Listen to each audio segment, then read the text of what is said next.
এই মোবাইলটা একটু দাদা নিছেন আমার মোবাইলটা।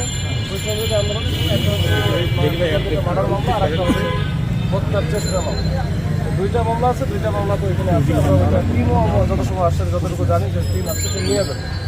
আর একটা বিষয় আপনাদের একটু মাথায় দেওয়া উচিত, এরকম যেই হোক, সে তার নয় মামলা থাকুক না থাকুক, সে কোন পন্থী না পন্থী, যদি মনে হয় যে না সে হচ্ছে অপরাধী বা সে ওই সময় তার নেগেটিভ রোল ছিল, সেটা কিন্তু আপনারা পুলিশকে কিন্তু বলতে পারেন। আমি বলি আমার কথাটা বলতে পিছনে যান সবাই, তথ্যটা আমাকে ফ্রেমটা বড় হোক, আপনারা প্রয়োজনরা রাখেন, যেহেতু নিজে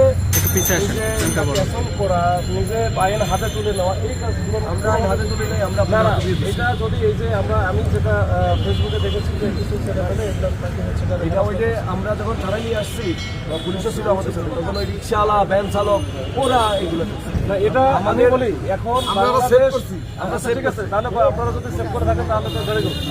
কিন্তু বাংলাদেশের এমন অবস্থা তৈরি হয় না বা আমরা করতে দিতেও চাই না যে ললেস একটা কান্ট্রি হতে তো পারে না। এখানে আইন আছে, পুলিশ আছে, প্রশাসন আছে, সবাই আছে। এখানে যদি কোনো কিছু হয় আপনারা খবর দেন অথবা আমাদেরকে তথ্য দেন, আমরাই ধরবো, আপনারা সহযোগিতা করবেন।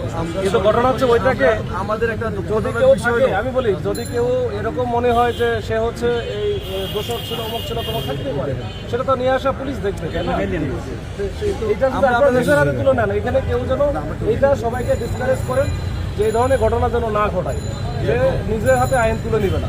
এটা আইনের জন্য আইনের লোক আছে, অনেক এজেন্সি আছে, তাদের সাথে তাদেরকে দেন, তারা দেখে যদি মনে হয় তাহলে আমরা কোর্টে সুপর্দ করবো, সমস্যা নাই। কিন্তু এটা যদি সহযোগিতা করতে চাই, হ্যাঁ আমরা আপনাদের সহযোগিতা এখানে শোনেন। এখন আমি যতটুকু জানি, আমি ভিতরে দেখতেছি, এটা হচ্ছে এই ক্রিমেটটা চলে আসছে। আমি তো ডিসি গুলশানের সাথে কথা বলছিলাম, তো চলে আসছে, তারা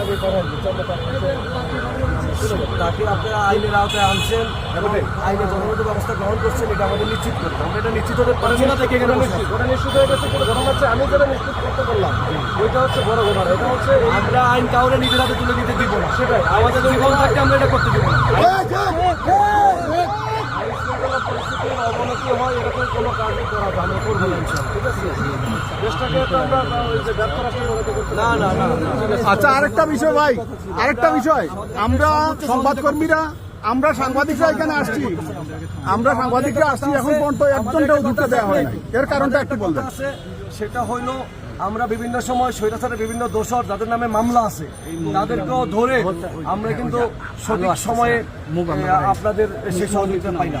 আপনারা সঠিক সময় যদি না পৌঁছেন তাইলে তো সমস্যা। অনেক সময় আমরা স্বৈরাচারের অনেক দোষরকে ধরেছি, কিন্তু সেখানে আইন শৃঙ্খলা রক্ষাকারী আসতে আসতে তারা আবার পালায়ে গেছে। আমরা আপনাদের সহযোগী হতে চাই, আমরা আইন শৃঙ্খলা রক্ষাকারী বাহিনীর ভূমিকাই দেখতে চাই। কোনো ইনশাল্লাহ দেখবেন আমরা আসছি, আমার নাম্বারটা থাকলে একটু দিয়ে আমি নিজে আসবো।